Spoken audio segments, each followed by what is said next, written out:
Ross Feingold is a political risk analyst and former Asia chairman of Republicans Abroad. He's joining us live from Taipei.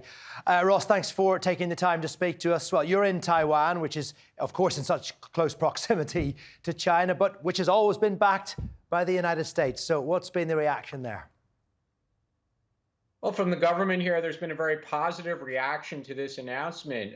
Government spokesman said that they're very happy to see this.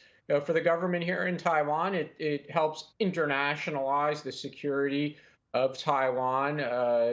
More countries involved, potentially patrolling as north or within the Taiwan Strait. If Australia's new nuclear-powered submarines, once they become operational, do travel that far and patrol the area. The hope in Taiwan, again, is it adds one more partner that would hopefully, from the Taiwan perspective, be a break on China taking military action. Well, yeah, but China has clearly been angered by this move. Is there concern amongst all the other countries in the region about Chinese anger, or do they view this as a necessity?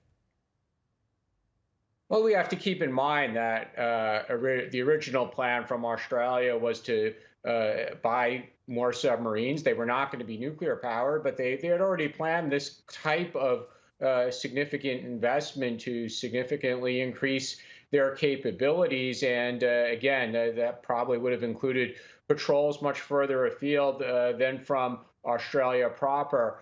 So the expectation had already been built in that Australia was potentially or likely to play a significant role as a partner to the United States and Japan and the United Kingdom in the security of the region. So I don't think we're going to see much negative public statements, certainly not from Japan. Japan will welcome this. Probably not from South Korea, of course, South Korea being a treaty partner of the United States as well. And the ASEAN countries, although they're certainly going to be affected by this, it's not really their style to criticize the military actions of either China or the Western countries, even when these actions are taking place very close by.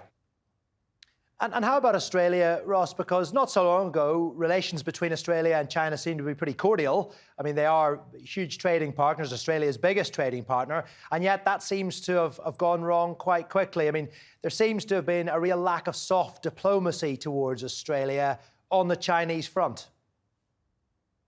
This is such a great question, and it's going to obviously be something that's going to play out over time, and is going to have to be closely monitored.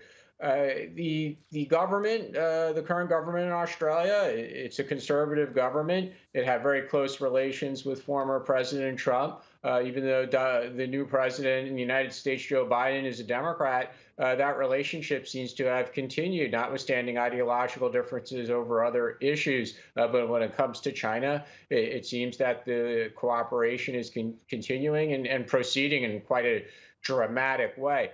Whether the Australian public is in favor of this, time will tell. We're going to go into an election season in Australia pretty soon, because an election is due by 2022. Whether the public, which clearly shares the views towards China that we're increasingly seeing worldwide, but whether the Australian public is ready for this significant and this type and this costly financially and politically and for many other ways type of investment, I think that remains to be seen as well. And of course, we should also watch how the opposition in Australia reacts to this. They don't want to be seen as not wanting to defend Australia, but whether or not they're ready for this type of investment, again, is something worth watching. OK, Ross, thank you very much indeed. We know it's late there, so we appreciate you staying up late and putting off your bedtime to join us. Ross Feingold there from Taiwan.